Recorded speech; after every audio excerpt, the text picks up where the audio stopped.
జగన్ ప్రత్యేకత ఏంటో, జగన్ ని ఫేస్ చేయడంలో ప్రత్యర్థులు ఎందుకు ఇబ్బంది పడతారో, జగన్ 11 సీట్లకు పడినప్పుడు కూడా ప్రత్యర్థులకి కంటి మీద కునుకు ఎందుకు ఉండటం లేదో ఈ వీడియోలో మీకు సమాధానం దొరుకుతుంది. లీడర్ నమ్మే ఫిలాసఫీ ఎలా ఉంది, ఫాలో అయ్యే ఫిలాసఫీ ఎలా ఉంది అనేది తెలిస్తే గనక ఆ నాయకత్వ బలం ఏంటో, అసలు బలగం ఏంటో మనకు అర్థమవుతుంది. ఎస్, మీరు స్టాయిసిజం అనే మాట విన్నారా? ఫిలాసఫీలో వస్తుంది. అంటే accept the life as it is, embrace the pain అని చెప్తా ఉంటుంది. అంటే నీకు బాధ కలిగినప్పుడు, నీకు ఓటమి వచ్చినప్పుడు, నీకు సవాల్ వచ్చినప్పుడు కుంగిపోవద్దు, బాధపడొద్దు, ఏడవద్దు, కౌగిలించుకో, పెయిన్ ని పట్టుకొని నిలబడు. Yes, pain is the gatekeeper of destiny అని చెప్పే ఫిలాసఫీనే స్టాయిసిజం. ఈ స్టాయిసిజం అనే ఫిలాసఫీ వల్ల, ఈ స్టాయిసిజాన్ని నమ్మేవాడికి గుండె ధైర్యం ఉంటుంది, మనోధైర్యం ఎక్కువ. ఈ స్టాయిసిజం ఫాలో అయ్యే వాళ్ళు వెక్కి ఏడ్చే సందర్భాలు ఉండవు. వీళ్ళు జనం తన కోసం ఏడవాలి అని కోరుకోరు. నేను మీకోసం ఉన్నా, మీ కన్నీళ్లు తుడుస్తా అని మాత్రమే చెప్తారు.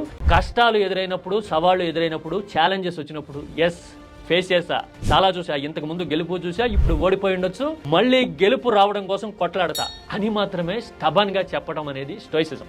కొట్టాడు, తీసుకున్నాం, మా టైం వస్తుంది, మేము కొడతాం. అసలు ఈ స్టోయిక్ ఫిలాసఫీ జగన్ కి ఎలా వచ్చి ఉండొచ్చు?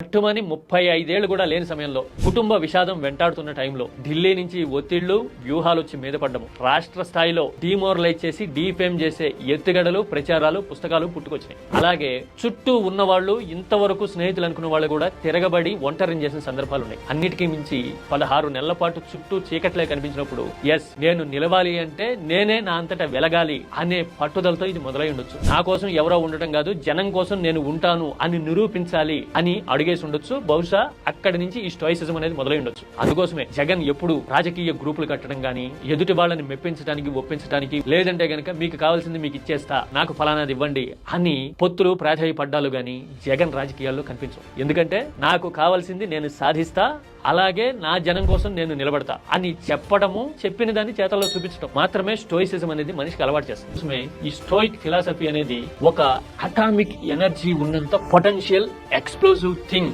ఇన్ ఏ హ్యూమన్ మైండ్ అని చెప్తారు. అంటే ఈ స్టోయిసిజం అనేది ఎంబ్రేస్ ద పెయిన్ అని చెప్తుంది. అంటే కష్టాలు వచ్చినప్పుడు నిలబడు, కొట్లాడు అని చెప్తుంది. అంతేగాని నీకు కష్టాలు రాకుండా నేను చూసుకుంటాను, నీకు పూలబాట పరుస్తాను, లేదంటే కనుక సూపర్ 6 ఇస్తాను, విక్స్ బిల్డ్ ఇస్తాను అని చెప్పది. ఎందుకు అంటే నీకు ఇబ్బందులు వచ్చినా గానీ తట్టుకుని నిలబడితేనే you will become more stronger, much relevant. Nature is teaching that, nature is anticipating that from you అని మాత్రమే చెప్తుంది. That is way of life, that is how you should understand the nature అని చెప్పే ఫిలాసఫీ స్టోయిసిజం. ఇలాంటి ఫిలాసఫీని రాజకీయాల్లో follow అయ్యే వాళ్ళు నిజానికి చాలా తక్కువ.